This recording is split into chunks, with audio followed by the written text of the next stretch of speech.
Hello guys, until exam YouTube channel पे आप सबका स्वागत है। दोस्तों, हम जो सीरीज़ कर रहे थे 2022 की, और सेट हमारा कौन सा था? चौथा। तो उसमें हम 5 प्रश्न कर चुके थे। आज हम छठा प्रश्न देखते हैं। प्रश्न है, के का धनात्मक मान ज्ञात कीजिए जिसके लिए समीकरण एक्स स्क्वायर प्लस के एक्स प्लस 64 बराबर 0, x square minus 8x plus के बराबर 0 के दोनों मूल वास्तविक हों। ठीक है, दोनों के मूल क्या हैं? वास्तविक हों। अब मूल वास्तविक कब होते हैं? मूल वास्तविक होते हैं जब उनका विविक्त कर, ठीक है, विविक्त कर क्या रहे? ग्रेटर देन इक्वल टू 0 आ जाए। ठीक, मतलब बी स्क्वायर माइनस का 4ac ये क्या रहे? ग्रेटर देन इक्वल टू 0 रहे। तो आइए अब देखिए इसको हम कैसे करते हैं। हम पहले लिखेंगे दिए गए समीकरण। ठीक है, दिए गए समीकरण। तो समीकरण क्या दिया गया है? दिया है समीकरण एक्स स्क्वायर प्लस के एक्स प्लस 64 बराबर 0। और दूसरा समीकरण क्या दिया गया है? X square minus 8x plus के बराबर 0। अब मूल वास्तविक हैं, ठीक है, मूल वास्तविक हैं, तो जो भी मूल हमें मिलेंगे, ठीक है, वो इक्वल हो सकते हैं या अलग अलग हो सकते हैं। ठीक है, अब मूल इक्वल होंगे तब क्या होगा, या अलग अलग होंगे तब क्या होगा? इस इक्वेशन से देखिए, a इक्वल टू क्या है हमारे पास? 1, b इक्वल टू क्या है? k, और c इक्वल टू क्या है? 64।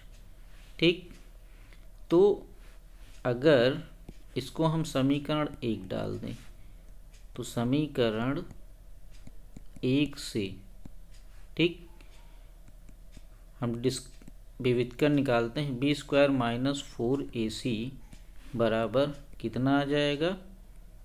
के स्क्वायर। भाई बी की जगह क्या है?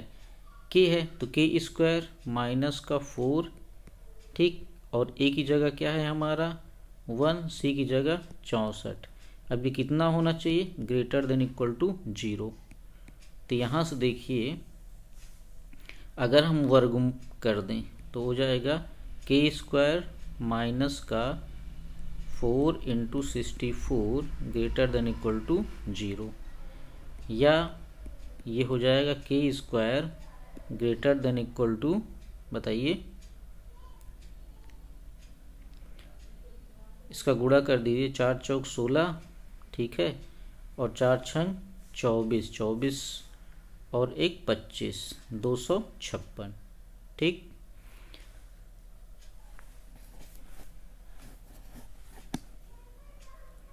अब ये किसका वर्ग है? ये है 16 का वर्ग। तो यहाँ से देखिए के का मान कितना हो जाएगा? ठीक, ग्रेटर देन इक्वल टू की बात कर रहा है, तो इसका मान कितना हो जाएगा? 16। ठीक, या इसको हम ऐसे भी कर सकते हैं, के स्क्वायर माइनस का 16 square greater than equal to 0, या K minus 16 K plus 16 greater than equal to 0। अब अगर इसको हम एक ग्राफ पे प्लॉट करें तो एक पॉइंट हो जाएगा 16 माइनस का, एक हो जाएगा प्लस का 16। ठीक है, तो ग्राफ हमारा ऐसे कुछ आएगा। अब ग्रेटर देन इक्वल टू की बात कर रहा है, तो के का जो मान रहेगा, ये जो अपर वाला है, एक्स अक्ष अगर ये है तो ये जो अपर वाला पोर्शन है यही लिया जाता है। तो के का मान क्या हो सकता है? यहाँ से देखिए, माइनस इनफाइनाइट से माइनस 16, ठीक है, और फिर 16 से कहाँ जा रहा है? प्लस का इनफाइनाइट, ये मान हो सकता है। ठीक है, इसी तरह सेम ऐसे जैसे हमने इसको किया है, ठीक है, दूसरे इक्वेशन के लिए करते हैं। तो स्क्रीनशॉट ले लीजिए इसका। अब दूसरे इक्वेशन के लिए हम क्या करेंगे, सेम यही कंडीशन अप्लाई करेंगे। ठीक है, तो देखिए दूसरे इक्वेशन में, ठीक है, दूसरे इक्वेशन में b इक्वल टू क्या है, माइनस का 8 और c इक्वल टू क्या है, k। तो इससे अगर हम देखें तो b स्क्वायर माइनस का 4ac कितना हो जाएगा, माइनस का 8 square minus 4k square greater than equal to 0। तो ये हो जाएगा 64 माइनस का 4k square greater than equal to 0। अब यहाँ से हम 4 कॉमन करके डिवाइड कर दें तो ये आ जाएगा, ठीक है, 4 एकम 4 16, ठीक, 16 minus K square greater than equal to 0, या यही हमारा बन जाएगा के स्क्वायर माइनस का 16 लेस देन इक्वल टू 0। ठीक, हमने माइनस का मल्टीप्लाई किया तो ये इसका जो ग्रेटर देन था लेस देन हो जाएगा। अब ये के माइनस 4 और के प्लस 4 ये हो जाएगा। ठीक है, ये कितना, लेस देन इक्वल टू 0। तो यहाँ से जो के की वैल्यू है वो कितनी आएगी, माइनस का 4 और प्लस का 4। ठीक, तो अब यहाँ देखिए पहले वाले इक्वेशन से हमें क्या मिल रहा है, -8 से -16, ठीक है, और यूनियन 16 अप टू 8। तो इसमें जो कॉमन पॉइंट आएगा हमारा दोनों का, अगर हम कंबाइंड आंसर लिखें के का, तो जो के का मान रहेगा, ठीक है, वो हो जाएगा -16 से -4 यूनियन 4 से कितना हो जाएगा, 16। तो ये हमारा एग्जैक्ट आंसर हो जाएगा। तो इसको हम ऐसे कर लेंगे। ठीक है, आशा करता हूँ समझ में आ गया होगा। अब हमारा पांचवें का जो बी है, कह रहा है पानी की सतह से 14 मीटर ऊपर जहाज के डेक पर खड़े एक व्यक्ति का पहाड़ी की चोटी से उन्नयन कोण 60 डिग्री तथा पहाड़ी की चोटी से, यहाँ पे पहाड़ी की चोटी नहीं, पहाड़ी के आधार से रहेगा। ठीक है, पहाड़ी के आधार से अवनमन कोण 30 डिग्री है। पहाड़ी की ऊंचाई तथा उसका जहाज से दूरी ज्ञात कीजिए। तो इसका पहले हम चित्र बनाते हैं।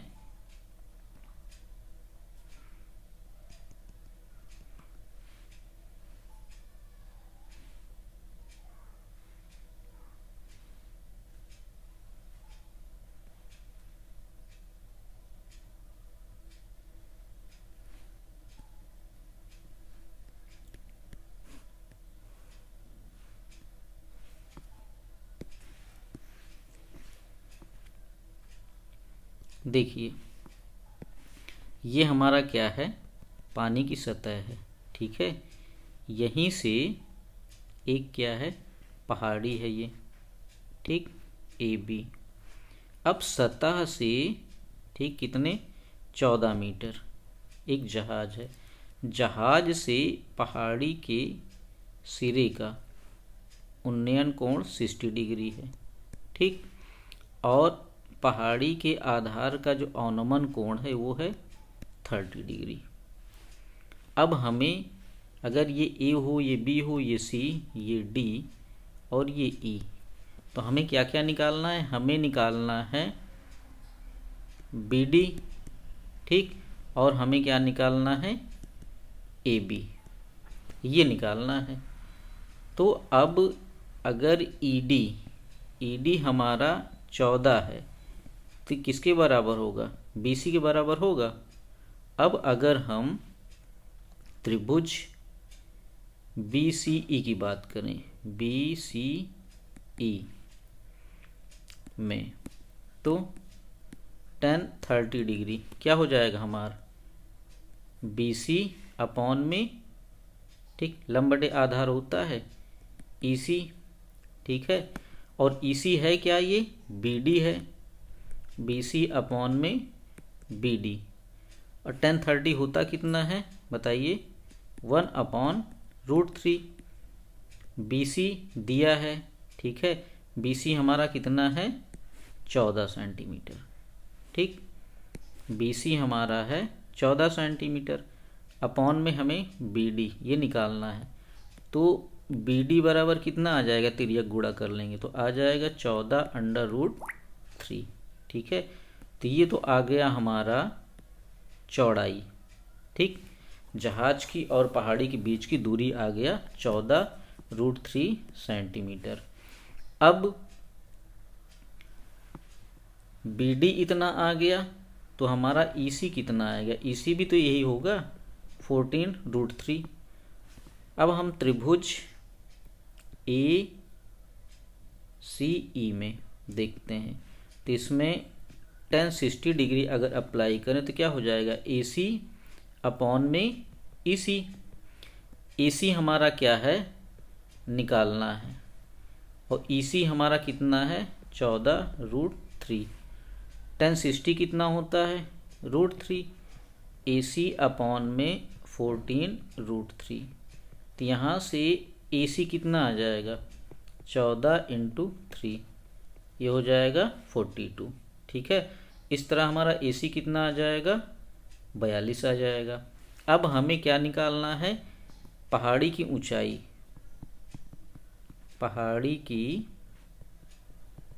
ऊंचाई, पहाड़ी की ऊंचाई क्या है हमारा AB, AB मतलब AC प्लस BC। AC हमारा कितना आया 42 और BC कितना है 14√3। तो यहाँ से अगर हम, ठीक, 14 कॉमन कर लें तो क्या आ जाएगा 3 + √3 सेंटीमीटर, ठीक है। तो हमारा ये दूसरा आंसर हो जाएगा। आशा करता हूँ समझ में आ गया होगा, ठीक है। स्क्रीनशॉट ले लीजिए।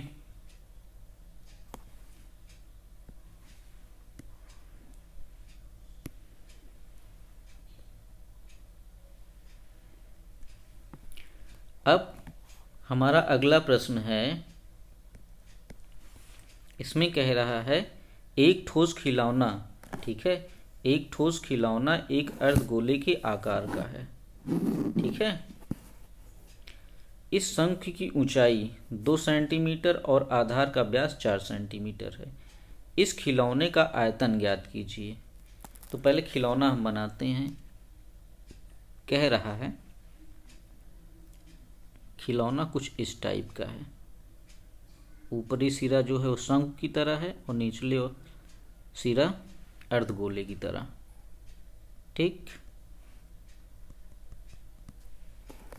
अब शंख की जो ऊंचाई है वो दिया है कितना 2 सेंटीमीटर, ठीक है, और जो आधार है उसका व्यास दिया है कितना, ठीक है, व्यास दिया है 4 सेंटीमीटर, ठीक। अब अगर व्यास दिया है 4 सेंटीमीटर तो त्रिज्या ये कितनी हो जाएगी 4/2, 2 सेंटीमीटर, ठीक। अब कह रहा है खिलौने का आयतन। अब खिलौने का आयतन बराबर क्या आएगा, लिखते हैं फार्मूला। खिलौने का आयतन बराबर शंकु का आयतन प्लस में अर्ध गोले का आयतन। शंकु का आयतन क्या होता है 1/3 πr², h। अर्धगोले का 2/3 πr³, ठीक है। तो यहाँ से देखिए 1/3 πr², कॉमन है, इसको हम बाहर कर लेते हैं। 1/3 πr², ये कितना हो जाएगा h + r, शेष बचेगा। सारे मान रख देते हैं। 1/3 पाई का मान दिया है 1.732, r का मान 2 स्क्वायर, एच कितना है हमारा 2 है, आर कितना है 2 है। अब इसको जब हम सॉल्व करेंगे तो हमारे पास कितना आ जाएगा, ये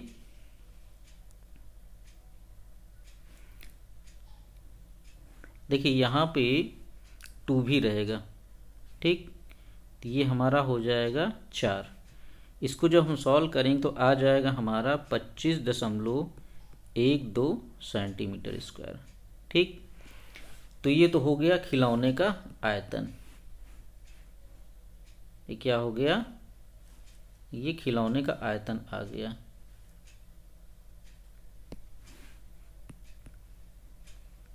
अब आगे कह रहा है, ठीक है, आगे कह रहा है यदि एक लंबवृत्तीय बेलन इस खिलौने की परिगत है, मतलब सेम इसी के परिगत एक लंबवृत्तीय बेलन बन गया है, ठीक है, ये तो दोनों के आयतन में अंतर कितना होगा, ठीक है। तो ऊंचाई कितनी हो जाएगी, इसकी ऊंचाई जो हो जाएगी सीधे सीधे 4 सेंटीमीटर, ठीक। देखिए 2 ये हमारा और 2 इसकी त्रिज्या 4, ऊंचाई कितनी हो जाएगी 4 और त्रिज्या कितनी रहेगी 2 सेंटीमीटर। तो होगा आयतन में अंतर, ठीक है, आयतनों में अंतर बराबर क्या हो जाएगा, बेलन का आयतन माइनस का खिलौने का आयतन,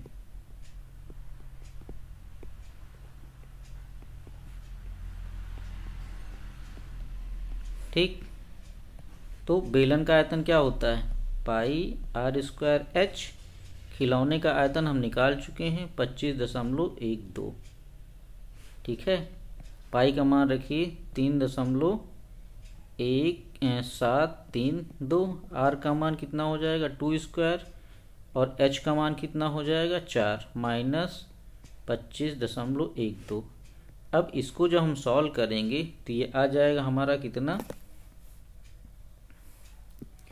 ये आ जाएगा, ठीक है, इसको जब हम सॉल्व करेंगे तो आ जाएगा हमारे पास 50.24 और खिलौने का आयतन हमें दिया है, ठीक है।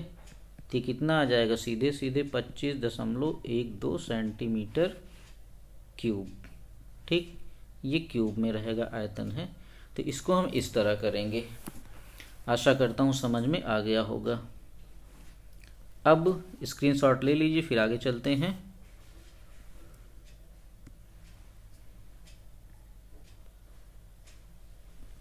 हमारा जो अगला प्रश्न है ये सांख्यिकी का है, ठीक है। तो इसमें कह रहा है कि एक कक्षा के विद्यार्थियों द्वारा गणित में प्राप्तांक है। अब प्राप्तांक गणित में दिया गया है, हमें क्या निकालना है, माध्यिका निकालनी है। तो पहले हम वर्ग अंतराल लिखते हैं, क्या है, वर्ग अंतराल, ठीक है। क्या दिया है, लाइन खींच लेते हैं, ठीक है, फिर मध्यांक, फिर लाइन खींच लेते हैं, फिर बारंबारता, ठीक, फिर क्या बनाते हैं, संचयी बारंबारता,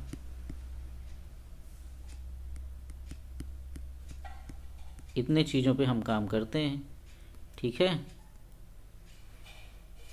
तो अब वर्ग अंतराल क्या दिया गया है, 0 से 10, फिर 10 से 20, फिर 20 से 30, फिर 30 से 40, फिर 40 से 50, फिर 50 से 60, फिर 60 से 70, ठीक, ये दिया गया है,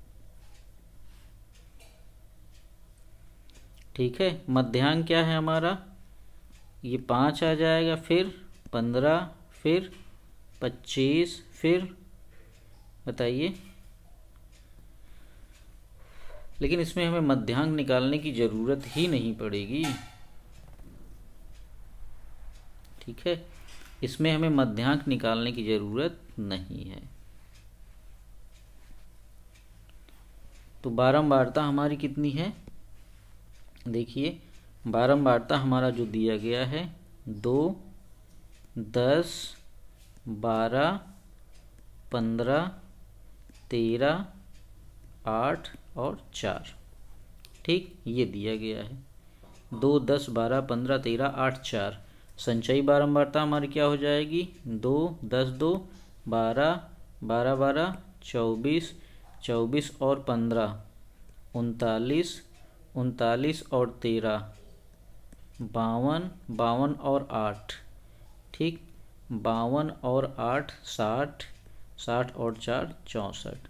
ठीक है, तो n का मान 64 आ गया है। n/2 ये कितना आएगा, 64/2 बराबर 32। तो हमारा जो 32 संचयी बारंबारता में 32 से ज़्यादा नंबर कौन सा है, 39। तो इसके ठीक सामने वाला जो हमारा 30 से 40 वर्ग अंतराल है, ये हमारा क्या है, कंसीडर किया जाएगा। ये हमारा f का मान हो जाता, और ये ठीक हमारा जो 24 है ये किसका मान हो जाएगा, CF का मान हो जाएगा। तो फार्मूला क्या होता है, माध्यिका बराबर L प्लस n/2 माइनस का CF अपॉन में F इंटू H वर्ग अंतराल। तो L हमारा क्या हो जाएगा, L हमारा, ठीक है, L हमारा जो रहेगा ये 30 हो जाएगा। ठीक, L का मान 30 हो जाएगा। n/2 आपने निकाला 32, CF कितना 24, F कितना है हमारा बताइए, F 15। ठीक है, H कितना है हमारा, H है अंतर 10। इसको हम सॉल्व करते हैं तो 30 प्लस 32 से 24, 12 से 4 8, 8 इंटू 10/15। इसको सॉल्व करते हैं, 5 दूनी 10, 5 तिहाई 15। ठीक, 30 तिहाई 90, 90 प्लस 15 दूनी 30/3। ठीक, तो कितना आ जाएगा, 9 3 12, 120/3, 3 चौक 12, 40। तो हमारी जो माध्यिका आ जाएगी वो कितनी आ जाएगी, 40। तो इस प्रॉब्लम को हम ऐसे करते हैं। अब हम अगले प्रश्न पे चलते हैं। तो हमारा अगला प्रश्न है, एक नाव जिसकी स्थिर, कह रहा है एक नाव जिसकी स्थिर जल में चाल, ठीक, एक नाव जिसकी स्थिर जल में चाल दिया गया है, 12 किलोमीटर धारा के प्रतिकूल, धारा की चाल हमें निकालनी है। तो ऐसे प्रश्न हम पहले भी कर चुके हैं। हम मान लेते हैं धारा की चाल x किलोमीटर प्रति घंटा है। ठीक, धारा की चाल x किलोमीटर प्रति घंटा है। दूरी कितना दिया है, दूरी बराबर बताइए 12 किलोमीटर। ठीक, अब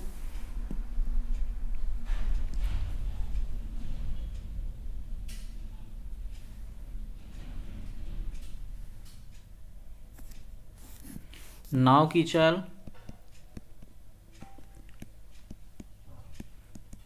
चाल दिया है 5 किलोमीटर प्रति घंटा।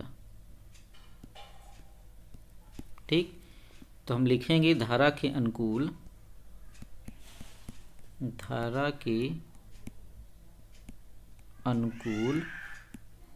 नाव की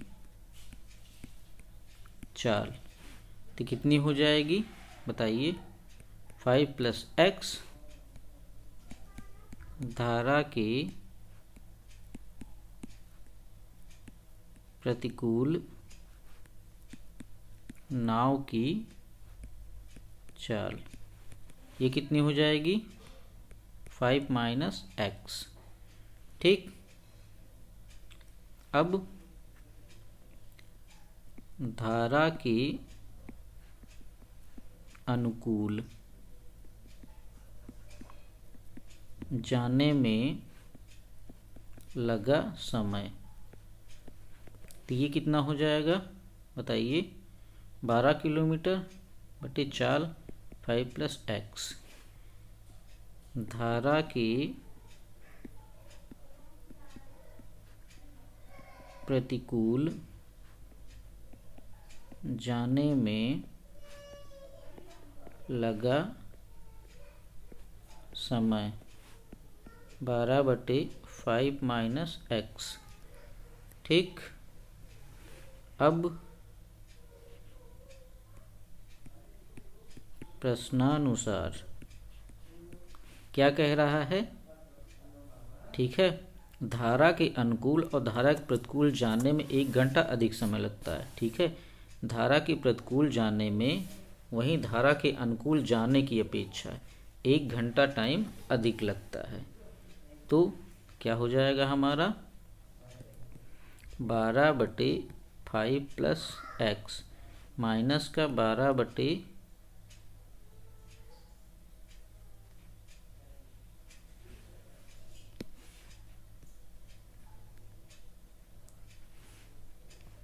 माइनस नहीं करना है, प्लस x बराबर कितना 12/5 - x। अब इसको हम सॉल्व करते हैं तो 12, ठीक है, 5 + x माइनस 12/5 - x + 1 बराबर 0। तो यहाँ इसको हम सॉल्व करते हैं तो देखिए एक इक्वेशन बनेगी। 12 कॉमन कर लीजिए, 5 - x माइनस 5 + x, ठीक है, प्लस 5² माइनस का x² बराबर 0। इसको हम जब सॉल्व करेंगे तो 12 और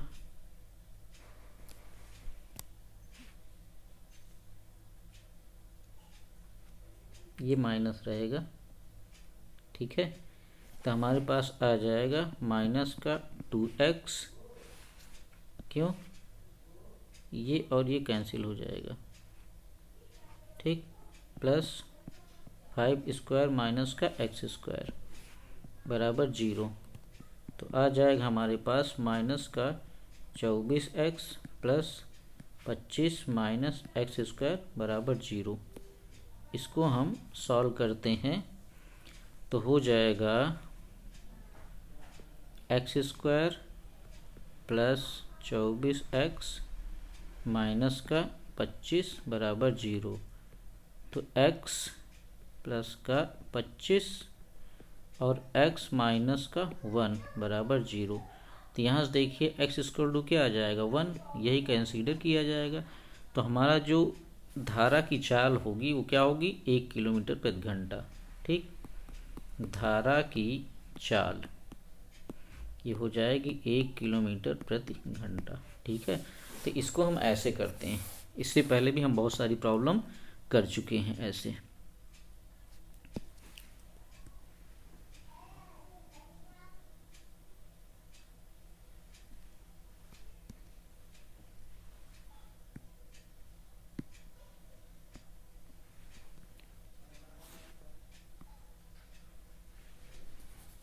अब इसका जो दूसरा पार्ट है कह रहा है द्विघात समीकरण के मूलों की प्रकृति ज्ञात कीजिए। यदि मूल वास्तविक हैं तो उन्हें ज्ञात कीजिए। ठीक है, तो दिया गया समीकरण हम लिखेंगे, दिया गया समीकरण क्या हो जाएगा 2x² माइनस 6x + 3 बराबर 0। ठीक है, अब कह रहा है मूलों की प्रकृति। तो मूलों की प्रकृति जब हम ज्ञात करेंगे तो क्या हो जाएगा b² माइनस का 4ac बराबर 0। ठीक, तो हमारा b कितना है -6² माइनस 4, a कितना है 2, c कितना है हमारा 3। ठीक है, तो देखिए हो जाएगा 36, 4 दूनी 8 तिरिक 24। ठीक, तो ये ग्रेटर देन क्या आ रहा है 0 आ रहा है। तो क्या आ जाएगा मूल वास्तविक और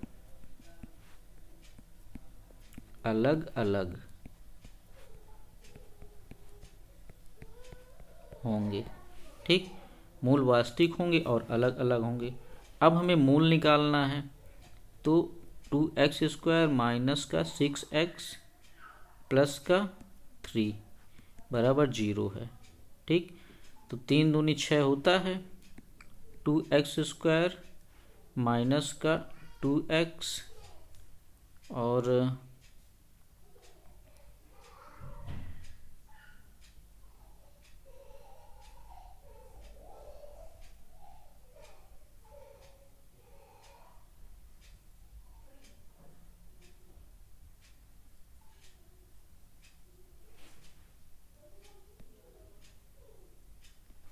चलिए इसको हम श्रीधराचार्य मेथड से हल करते हैं। x equal to minus B plus minus b² minus का 4ac अपॉन में 2a। तो माइनस b जब हम रखेंगे तो कितना हो जाएगा हमारा 6 प्लस माइनस b² माइनस 6 का होल स्क्वायर माइनस 4, a का मान 2, c का मान 3 अपॉन में 2 इंटू 2। तो ये सॉल्व होके आ जाएगा 6 प्लस माइनस 36 माइनस 4 दूनी 8 तिरिक 24 अपॉन 4। ठीक, तो ये हो जाएगा 6 प्लस माइनस 36 और 24, 6 में 4 गए 2, तो सीधे सीधे ये आ जाएगा √12/4। तो 6 प्लस माइनस 2√3 अपॉन में 4। तो एक बार जब हम प्लस लेंगे तो आ जाएगा 6 प्लस 2√3 अपॉन 4, या ठीक है 3 प्लस √3 अपॉन में 2। एक बार जब हम माइनस लेंगे तो आ जाएगा 6 माइनस 2√3 अपॉन में 4 बराबर 3 माइनस √3 अपॉन में 2। ठीक है, तो ये हमारे दो मान आ जाएंगे x के। ऐसे इसको हम सॉल्व करते हैं।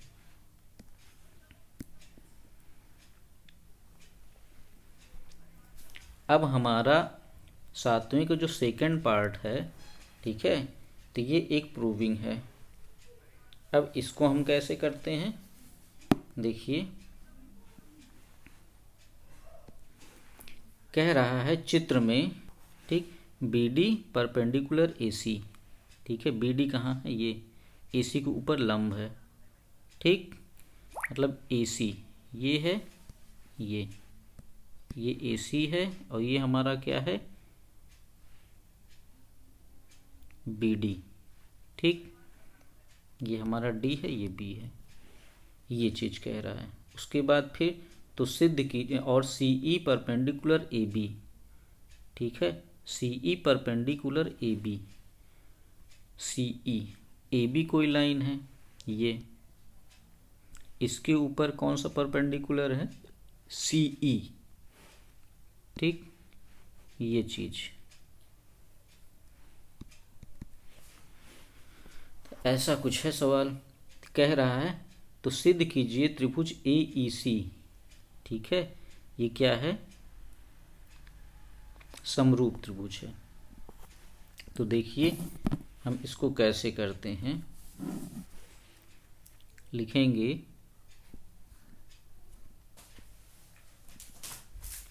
त्रिभुज AEC व त्रिभुज ADB में, ठीक है, कोण A बराबर, बताइए, कोण A और कोण D ये क्या हो जाएंगे,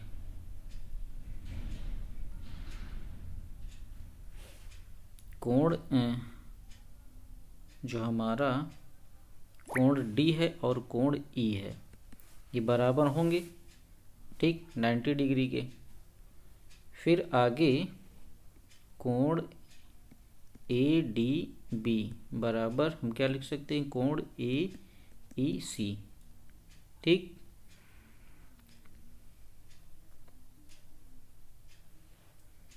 तो अब जो हमारी कोण समरूपता नियम है उससे क्या सिद्ध हो जाएगा कि त्रिभुज ए ई सी ये किसके सर्वांग सम है, त्रिभुज ए डी बी के।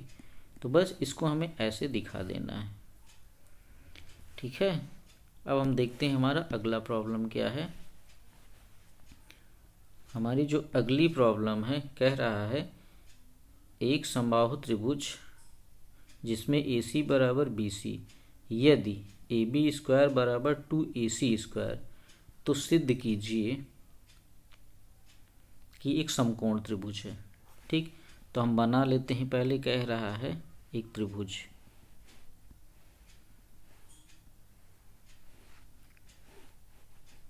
A B C. ठीक, अब त्रिभुज ए बी सी एक समद्विबाहु त्रिभुज है जिसमें क्या दिया है, ए सी बराबर बी सी। ठीक, ए सी बराबर क्या दिया है, बी सी दिया है, और साथ में क्या दिया है, ए बी स्क्वायर बराबर 2AC स्क्वायर। अब जब ये समद्विबाहु त्रिभुज है ए सी बराबर बी सी तो हम क्या लिख सकते हैं यहाँ से, बताइए। यहाँ से हम लिख सकते हैं ए सी स्क्वायर बराबर बी सी स्क्वायर। तो देखिए इसको हम क्या लिख सकते हैं, A C square plus A C square या A C square plus B C square. अब ये किस कंडीशन में होता है बताइए। ठीक है, ये जो हमारा ए बी स्क्वायर बराबर, ठीक है, आ रहा है, ये किस कंडीशन में होता है, अगर ये ए है, ये बी है, ये सी है, तभी तो ये होगा। तो इससे क्या सिद्ध हो गया कि जो ए बी सी है ये क्या है, समद्विबाहु समकोण त्रिभुज। ठीक, जिसका कोण सी कितना आएगा, 90 डिग्री आएगा। तो इसको हम ऐसे करेंगे। फिर हमारा इसी का अथवा में करके दिया गया है, देखिए कौन सा है, ये भी हम ऑलरेडी कर चुके हैं। फिर देखते हैं क्या है, समबाहु त्रिभुज ए बी सी में जिसकी भुजा ए, ठीक, सिद्ध कीजिए कि इसकी ऊंचाई 2√3.2 है। अब ये समबाहु त्रिभुज है, ये अगर 2A है, ये 2A है, तो ये भी कितना होगा, 2A होगा। इसी से एक हम परपेंडिकुलर ड्रा करते हैं, परपेंडिकुलर एक लंब खींचते हैं, ए बी सी और ये डी है। ठीक है, तो यहाँ से देखिए हमें ए डी निकालना है। तो ए डी स्क्वायर बराबर क्या आएगा बताइए, ए डी स्क्वायर बराबर आएगा ए बी स्क्वायर माइनस का बी डी स्क्वायर। अब ए बी स्क्वायर कितना है, 4A square, B D square कितना हो जाएगा, ये हमारा ए हो जाएगा, ए स्क्वायर। ठीक, तो यहाँ से, ठीक है, कितना आ जाएगा, 3A स्क्वायर। अब ये 3A स्क्वायर या ए डी बराबर कितना आ जाएगा, √3A। ये कब आ रहा है, जब हमारा भुजा कितनी आ रही है, 2A।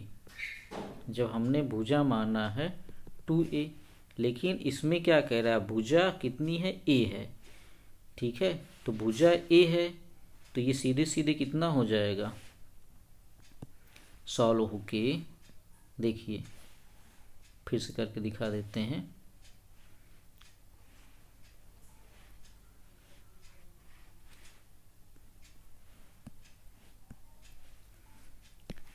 ये A है, ठीक है, ये A है, ये पूरी कितनी है, A है, तो ये A/2 आएगा।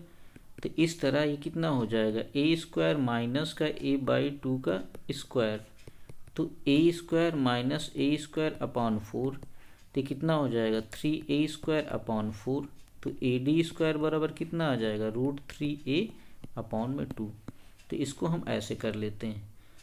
आशा करता हूँ समझ में आ गया होगा। अब इसकी एक प्रॉब्लम बच रही है, ठीक है, उसको हम आपके ऊपर छोड़ते हैं कि कैसे करना है, क्योंकि ऐसी प्रॉब्लम ऑलरेडी कर चुके हैं। इसमें क्या करना है, इसमें सीधे सीधे कह रहा है त्रिभुज ABC की भुजा AC पर बिंदु D इस प्रकार है कि कोण ACB बराबर कोण ABD। ठीक, सिद्ध कीजिए कि ABC क्या है, सर्वांग सम है। तो इसमें भी हमें क्या दिखा देना है, देखिए ऐसे ABC की भुजा AC पर, ठीक, AC पर बिंदु D इस प्रकार है, बिंदु D इस प्रकार है कि कोण ACB बराबर कोण ABD, कोण ACB बराबर कोण ABD।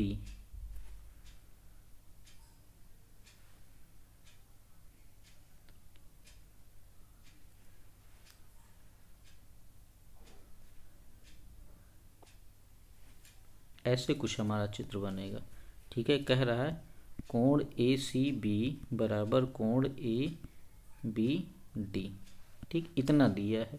तो हमें क्या दिखाना है, त्रिभुज ABC ये सर्वांग सम है किसके, त्रिभुज ADB। तो इससे पहले जो अभी हमने एक प्रॉब्लम की थी, ये सेम ऐसे ही हमें इसको सॉल्व करना है, ठीक है।